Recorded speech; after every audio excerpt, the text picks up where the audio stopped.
நீங்கள் வந்து வெளியே வந்து மக்களை சந்திக்கும் போது 41 பேர் சாகுறாங்க. இப்போ இதுக்கு பயந்துக்கிட்டு நான் ஏஐ மூலமாக நான் மக்கள்கிட்ட போய் நான் பிரச்சாரம் பண்ணிடுவேன்ன்றது நான் என்ன சொல்கிறேன், யாருக்கு விளங்கும்? புதுச்சேரி தேர்தல்ல ஒரு புதைக்குழிக்குள் இருக்கிறார். புதுச்சேரி தேர்தல் மட்டும் இல்ல, எல்லா தேர்தலும் புதைக்குள்ள தான் தள்ளப்பட்டிருக்கிறார் அவர். உங்களை போன்ற பாஸ்டர்ஸ் எல்லாமே உதவி செய்வதாக ஒரு தகவல் இருக்கு, இது உண்மையா? என்னை போன்றன்னு சொல்லாதீங்க. நிச்சயமா நான் இந்த மாதிரி அரசியல் தெரியாதவங்ககிட்ட நான் பழகிறத நான் விரும்ப மாட்டேன். அவர் இருந்தா அது அந்த இடத்துல ஜெயிச்சிடுவார் அப்படிங்கிற மாதிரி சொல்லியிருக்காரு. இந்த முறை திராவிட முன்னேற்ற கழகத்தின் சார்பாக யார் நின்னாலும் ஆலந்தூர் தொகுதி நிச்சயமா மண்ணை கவ்வாங்க. இதுல இன்னும் கட்சிகள் வர இருப்பதாக ஒரு செய்தியும் இருக்கு. அப்படி கொடுத்தா அதிமுகவுக்கு தொகுதிகள் குறையும் அப்படிங்கிற மாதிரி சொல்றாங்க. ஒருவேளை 10 தொகுதி விட்டு கொடுப்பாங்க. ராஜ்யசபா உறுப்பினர் கூட கிடையாது. நீங்க தேர்தல் நின்று ஜெயிச்சுட்டு போயிருக்கிறீங்க பாராளுமன்றத்திற்கு. ஆனா உங்களை எப்படி மதிக்கிறாங்க? அவங்ககிட்ட போய் மண்டிக்கிட்டு இருக்கிறாரு. இன்னும் எனக்கு ஒண்ணு ஏன்னு விளங்க மாட்டுது. கொஞ்ச நாட்களாகவே அவங்க கோயில்ல தான் அதிகமாக, ஏன்னா கோயில் போவாங்க, ஆனா இந்த பூஜைகள் எல்லாமே அதிகமாக நடப்பதற்கு காரணம் என்ன நினைக்கிறீங்க? ஜெயிக்கணும். அந்த பூசாரி யாரு? ஐயர் தானே. அந்த ஐயரை மற்ற நேரம் திட்டுறீங்க. அதுல வந்து செலக்ட் பண்ணி அந்த ஐயர் வந்து பிஜேபி காரன்னு சொல்றீங்க. ஆமா, தேர்ந்தவர்களை வைத்து அந்த ஐயர் வந்து இந்துத்துவ ஆளுன்னு சொல்றீங்க. இப்போ அந்த இந்துத்துவ ஆளுகிட்ட மண்டிட்டு நிக்கிறீங்க, கையை நீட்டிக்கிட்டு. அசிங்கமா இல்ல உங்களுக்கு?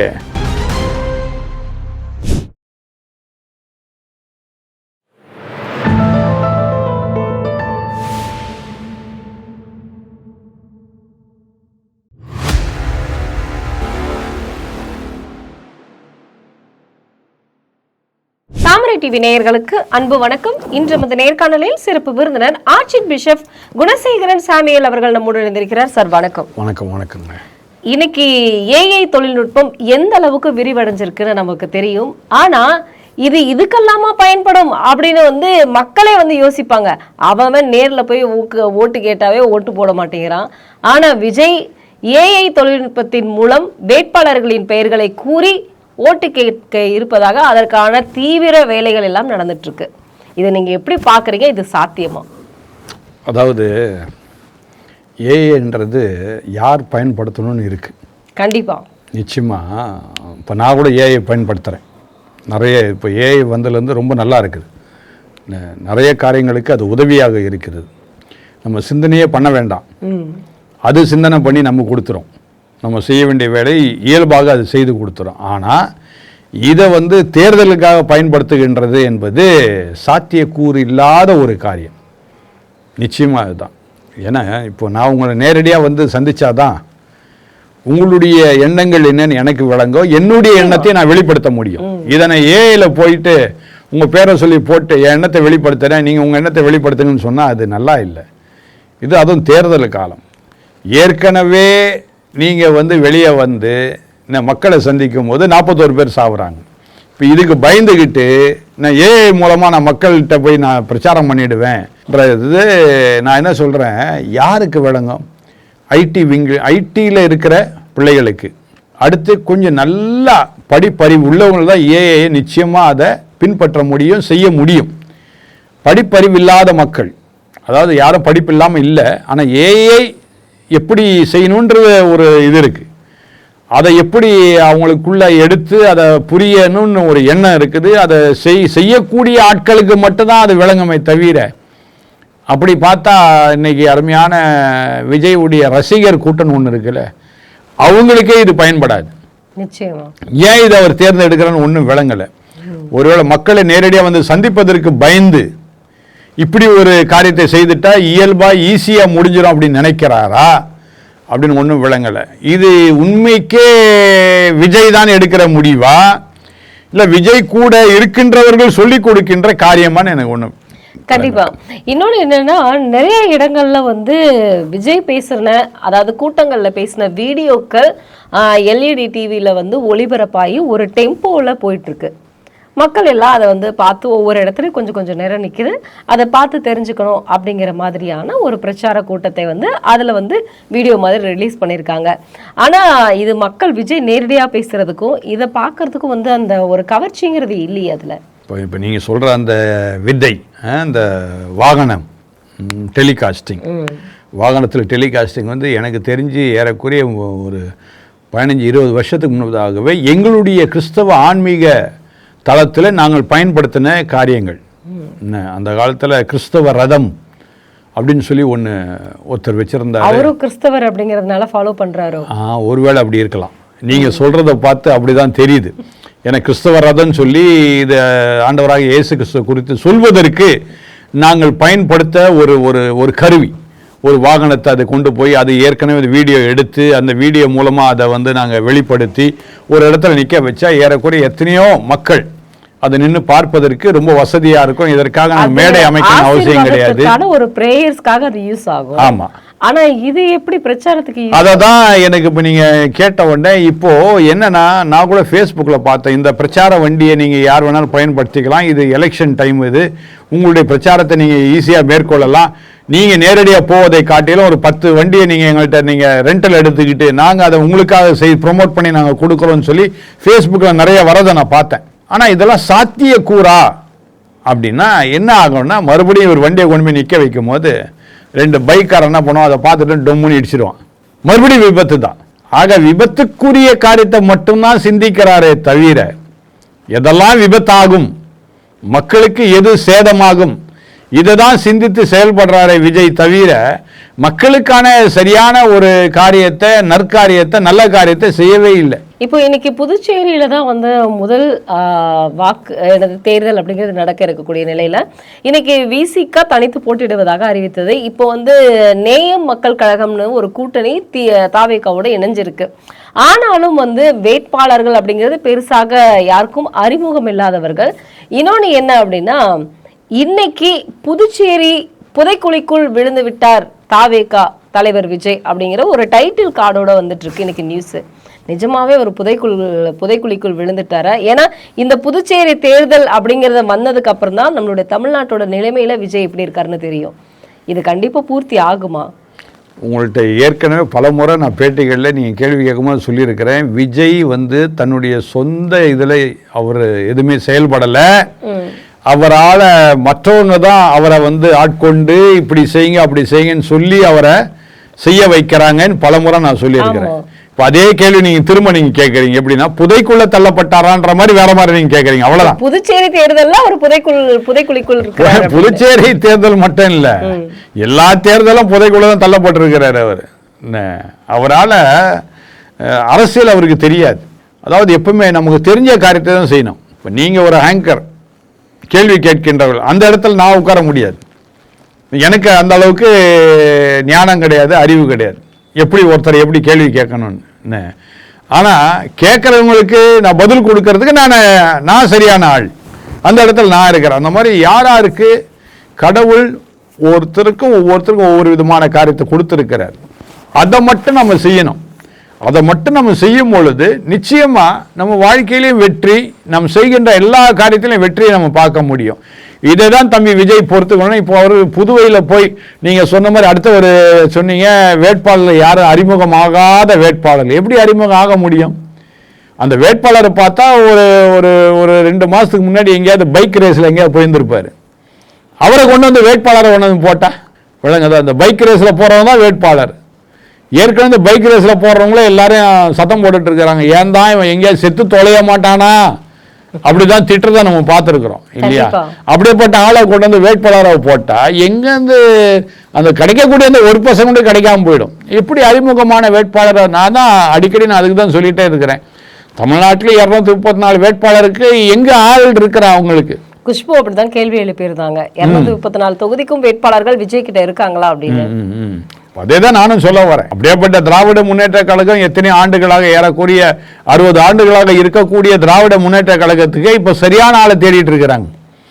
ஏன்னா இந்த தேர்தல் ஒரு சரியான ஒரு பயங்கரமான ஒரு தேர்தல், டஃப் எலெக்ஷன் இது, அப்படிதான் சொல்லணும். அதனால அவங்களுக்கு அப்ப ஏற்பட்ட திராவிட முன்னேற்ற கழகத்துக்கே சரியான ஆட்கள் இல்லை, யாரை நிற்க வைக்கிறதுன்னு தெரியல, குழப்பத்தில் இருக்காங்க. ஆமா, அந்த மாதிரி குழப்பத்தில் யாரை கூட்டணி வச்சா நல்லா இருக்கும், அப்படி பெரிய ஒரு சலசலப்பு போய் கொண்டிருக்கின்ற இந்த நேரத்தில் விஜய் வந்து தன்னிச்சையாக தனியாக நாங்க நிற்போம், அது ஏதோ ஒரு மையம், ஏதோ நேய மையமா, நேய மக்கள் கட்சி, ஏற்கனவே ஒருத்தர் போயிட்டாரு, இப்போ புதுசாக ஒருத்தர் வந்து அங்கே சேர்ந்துருக்கிறார் புதுச்சேரியில்.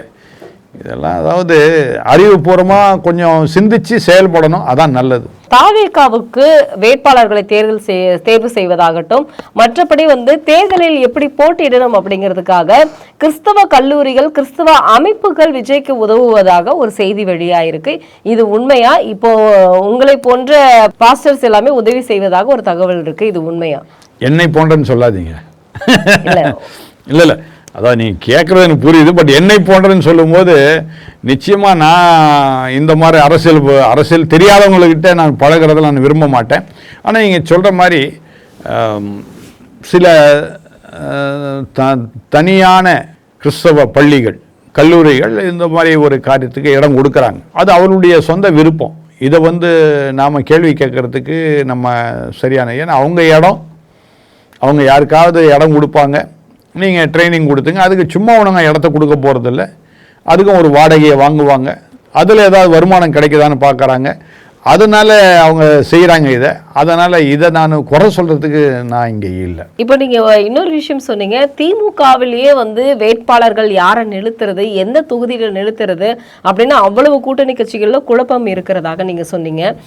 அதிமுக இன்னைக்கு வேட்பாளர்கள் பட்டியலை வந்து முதற்கட்ட வேட்பாளர்கள் பட்டியலை வெளியிட்டுட்டாங்க. இது அதிமுக எந்த ரேஸில் இருக்காங்க, திமுக எந்த ரேஸில் இருக்காங்க நீங்கள் நினைக்கிறீங்க? ஒன்றும் இல்லைங்க, எல்லாரும் முதல்ல கிண்டல் அடித்தாங்க என்டிஏ கூட்டணியை பற்றி.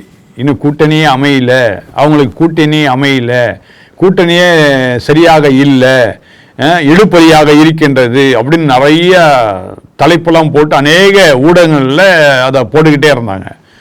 ஆனால் பாருங்கள், வந்தார் பியூஷ் கோயல், வந்தார், உட்கார்ந்தாரு, ஒரே நாளில் கூட்டணி கரெக்டாக முடிஞ்சது. டக்குன்னு வேட்பாளர் சொல்ல ஆரம்பிச்சிட்டாங்க. யார் யாருக்கு எந்தெந்த தொகுதி, அண்ணா திராவிட முன்னேற்ற கழகத்துக்கு எந்த தொகுதி, பிஜேபிக்கு எந்த தொகுதி, அடுத்தது நம்ம அமமுகவுக்கு எந்த தொகுதி என்று சொல்லி அழகாக டக்குன்னு முடிச்சாங்க, வேட்பாளர்னு சொல்லிட்டாங்க. ஆனால் திமுக கூட்டணி இருக்கு இன்னைக்கு வரைக்கும் இழுபறியில் நீண்டிட்டு இருக்கு. யாரெல்லாம் மற்றவங்களை பார்த்து கேலி கிண்டல் பண்ணாங்களோ அவங்க இன்னைக்கு வரைக்கும் இழுபறியில் இருந்துட்டு இருக்கிறாங்க. கண்டிப்பா என்ன ஒன்றும் இல்லை, நான் இருக்கிறது ஆலந்தூர் தொகுதி. ஆலந்தூர் தொகுதியில் யார் நிற்க போறான்னு இன்னைக்கு வரைக்கும் யாருக்கும் தெரியல. பல்லாவரம் தொகுதியில் யார் நிற்க போறா திமுக சார்பாகன்னு தெரியல.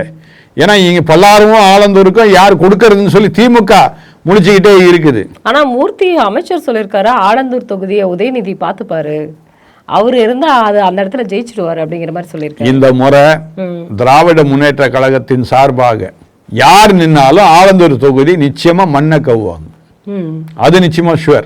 ஆனா சென்னையில வந்து எந்த தொகுதியை செலக்ட் பண்றது அப்படின்னு ஒவ்வொரு கட்சிகள் போட்டி போடும் பொழுது, ஆனா அதிமுக மட்டும் புறக்கணித்ததாக ஒரு செய்தி இருக்கு.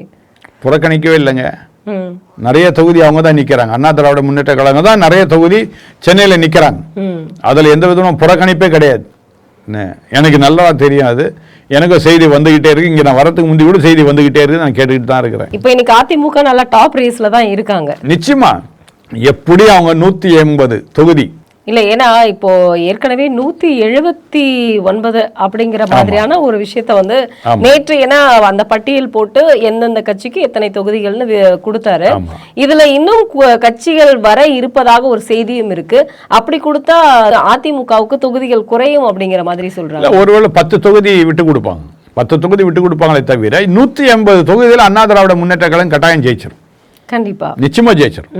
இந்த தடவை அவங்க தான் உட்கார்றாங்க, அதுல எந்த விதமான சந்தேகம் இல்லை. எடப்பாடி தான் முதலமைச்சர், அதுல எந்த சந்தேகமே கிடையாது. துர்கா ஸ்டாலின் அவர்கள் வந்து நம்ம சமீப காலங்களாக பார்க்கும் பொழுது பாத்தீங்க அப்படின்னா, இந்த குரு பூஜைகள், சுமங்கலி பூஜை, அது வந்து பாத்தீங்கன்னா ஆரியமே வந்து திமுகவுக்கு ஒத்துக்காது அப்படின்னு சொல்லக்கூடிய முக்கியமான, அதாவது ஐயர் அப்படின்னு சொல்லும் பொழுது அவங்க தேர்ந்தவர்கள், அதாவது வயதானவர்கள், சமஸ்கிருதத்தை படித்து இந்த பூஜைகளில் தேர்ந்தவர்களை செலக்ட் பண்ணி அவங்கள வச்சு பூஜை செஞ்சுக்கிட்டு இருக்காங்க. இப்போ கொஞ்ச நாட்களாகவே அவங்க கோயிலில் தான் அதிகமாக, ஏன்னா கோயில் போவாங்க, ஆனால் இந்த பூஜைகள் எல்லாமே அதிகமாக நடப்பதற்கு காரணம் என்ன நினைக்கிறீங்க?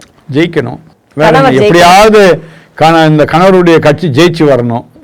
கணவருடைய கட்சி ஜெயிச்சு வரணும்னா கணவர் ஜெயிக்கிறது இல்ல, கணவர் பேர்ல இருக்கிறவங்க ஜெயிச்சாதான், கணவர் ஜெயிச்சாதான் இவங்க சுரண்ட முடியும். சுரண்டுவதற்கு இவங்க என்ன பண்றாங்க, இப்போ கோயில் கோயிலா சுத்துறாங்க. இப்ப நம்ம ஏற்கனவே துர்கா ஸ்டாலினை பத்தி நம்ம அந்த அவங்களும் அந்த கேஸ்ல மாட்டிருக்காங்க அப்படின்றத பத்தி நம்ம பேசணும். இப்போ கிச்சன் கேபினெட் வந்து இவங்க ஜெயிச்சாதான் கிச்சன் கேபினெட் வந்து வேலை செய்ய முடியும். நிச்சயமா வேற வழி இல்லை.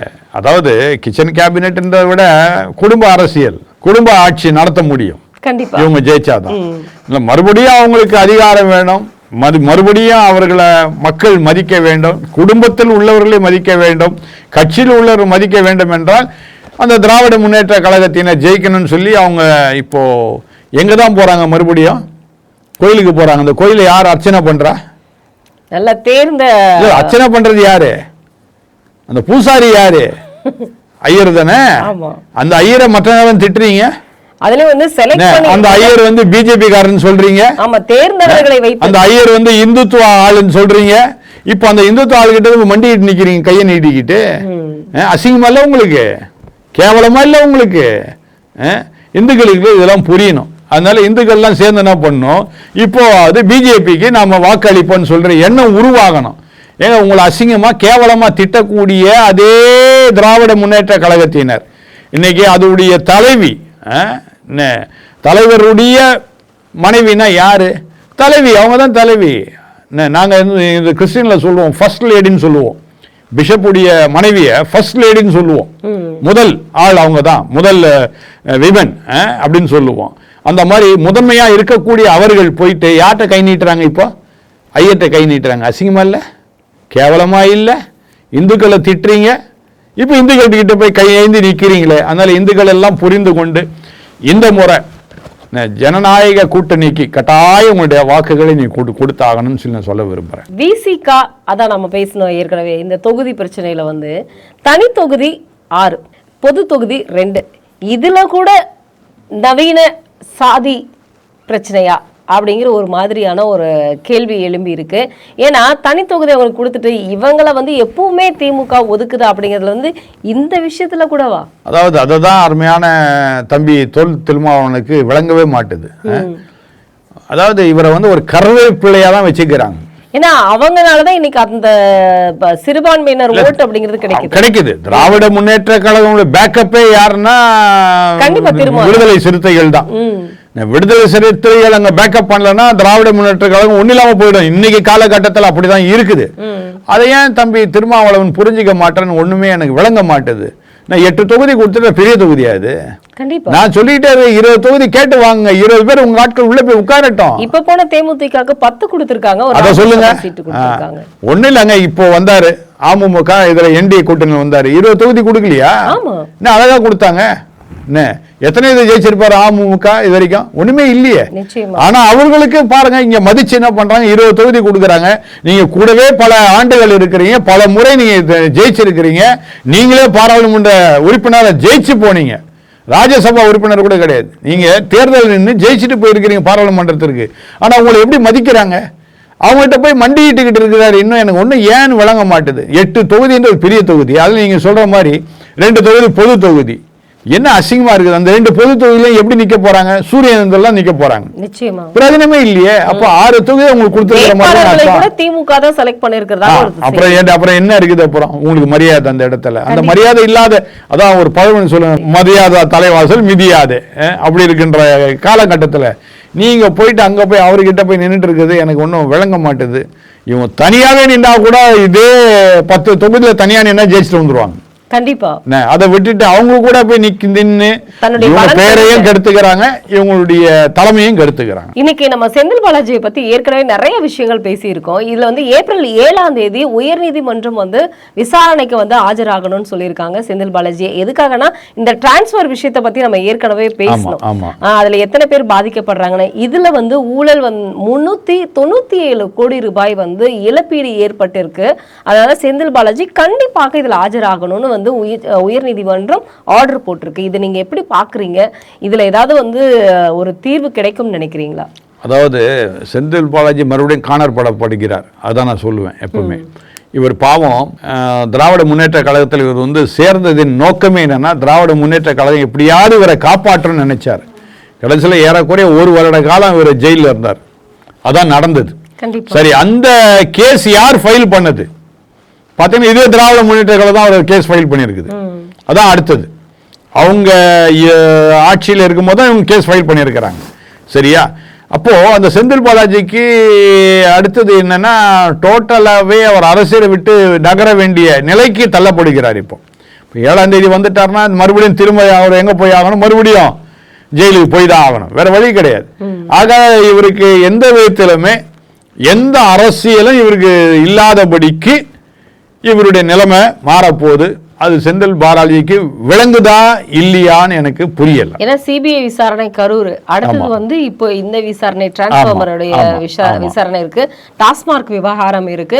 அடுத்தடுத்து செந்தில் பாலாஜிக்கு இவ்வளவு நெருக்கடிகள் இருக்கும் பொழுது, ஆனா இப்போ வரைக்கும் விசுவாசமாக இருக்கிறார் திமுக. செந்தில் பாலாஜியினுடைய அந்த பட்டி வேலைகள் எல்லாமே நடந்துட்டு இருக்கு. ஆனாலும் திமுக இவரை கண்டுக்கவே இல்லை. என்ன காரணம் நினைக்கிறீங்க? அதுதாங்க, அதாவது திமுகவுக்கு நல்லா தெரியுங்க. திமுக எப்படின்னா அவங்களுக்கு காரியவாதி. அவங்களுக்கு காரியம் ஆற வரைக்கும் உங்களை என்ன விதத்திலும் பயன்படுத்திக்குவாங்க. கண்டிப்பா. இப்போ ஒன்றும் இல்லை, இப்போ என் பகுதியில் நான் வந்து இந்த கல்லறைக்காக அருமையான தாமா அன்பரசன் என்ன பண்ணுறாரு, கல்லறைக்காக அங்கே உள்ள போதவர்களில் பார்த்து என்ன பண்ணுறாரு, ஒரு ஆர்டரை கொடுக்குறாரு. இந்த ஆர்டரில் யார் கையெழுத்து போட்டுருக்குன்னா ஒரு IAS ஆஃபீஸர் கையெழுத்து போட்டுருக்காரு ஒரு ஃபேக் லேண்டுக்கு. அப்போ சிக்க போகிறது யாரு? அந்த கலெக்டர் தான், அன்பரசன் கிடையாது. அதே மாதிரிதான் அந்த திராவிட முன்னேற்ற கழகத்தில் செந்தில் பாலாஜியை யூஸ் பண்ணிக்கிறாங்க, ஒரு டூலா யூஸ் பண்ணிக்கிறாங்க, அவ்வளவுதான். அவர் மூலமா காரியத்தை அவங்க சாதிச்சுக்கிறாங்க தவிர செய்யறது யாரு? செந்தில் பாலாஜி. ஆக அவர் உள்ள போறாரு. இதான் நடக்க போகுது. இவ்வளவு வழக்குகள் இருக்கு, இவர் வேட்புமனு தாக்கல் செய்திருக்கிறாரு. இது வந்து இவருக்கான தொகுதியை ஒதுக்கி தருவாங்கன்னு நினைக்கிறீங்களா? அவர் எலெக்ஷன்ல நிக்க முடியாதுங்க, எலெக்ஷன்ல நிக்க முடியாது. அவர் எத்தனை வழக்குகள் இருக்கு, எலெக்ஷன்ல நிக்க அவருக்கு தகுதியே கிடையாது. அவருக்கு ஒதுக்கி தந்தாலும் எலெக்ஷன் கமிஷன் அதை ஒற்றுக்கொள்ளாது, இவரை வேட்பாளராக ஏற்றுக்கொள்ளாது. அதான் நிலைமை. இப்போ இன்னைக்கு SC ST அவங்க வந்து மதம் மாறினால் அவங்களுக்கான அந்தஸ்து பறி போகும் அப்படின்னு இன்னைக்கு கோர்ட்ல தீர்ப்பு வந்திருக்கு. ஆனா எடப்பாடியார் ஒரு விஷயம் சொல்லியிருக்கிறாரு, மதம் மாறினாலும் அவங்களுக்கு இதுவரைக்கும் கிடைத்த சலுகைகளை நான் பெற்று தருவேன்னு சொல்லியிருக்கிறாரு. இதை நீங்க எப்படி பாக்குறீங்க? ஏன்னா ஒரு இந்து பெண்மணி ஒரு கிறிஸ்தவராக மாறி அவங்க வந்து ஒரு போதகராக இன்னைக்கு பணியாற்றிட்டு வராங்க. ஆனா அவங்களுக்கான அந்தஸ்துகளை வந்து பறித்தது நீதிமன்றம். இதுக்குதான் இந்த தீர்ப்பே வந்திருக்கு. இதை நீங்க எப்படி பாக்குறீங்க? அதாவது சட்டப்படி கரெக்ட், தீர்ப்பு கரெக்ட், சட்டப்படி தீர்ப்பு கரெக்ட். ஆனால் அதையும் தாண்டி மனிதத்துவ ஹியூமன் கர்டசியில் அருமையான எடப்பாடி அவர்கள் மிக தெளிவாக அவர்கள் சொல்லுகின்ற இந்த காரியம் நான் வரவேற்கின்றேன். அதாவது அவங்களுக்கு கொடுக்க வேண்டிய சலுகை நாங்கள் கட்டாயம் நாங்கள் தரோம். சட்டப்படி பார்த்தா சட்டத்தின் கீழ் அது அப்படிதான் செய்யணும். ஆனால் மனிதத்துவத்தில் நாங்கள் எங்களுடைய அரசாங்கம் உங்களுக்கு உதவியாக இருக்கோம் அப்படின்னு சொல்லி முன் வருவது இதான் மனிதாபிமான ஒரு காரியம் என்று நான் சொல்ல முடியும்.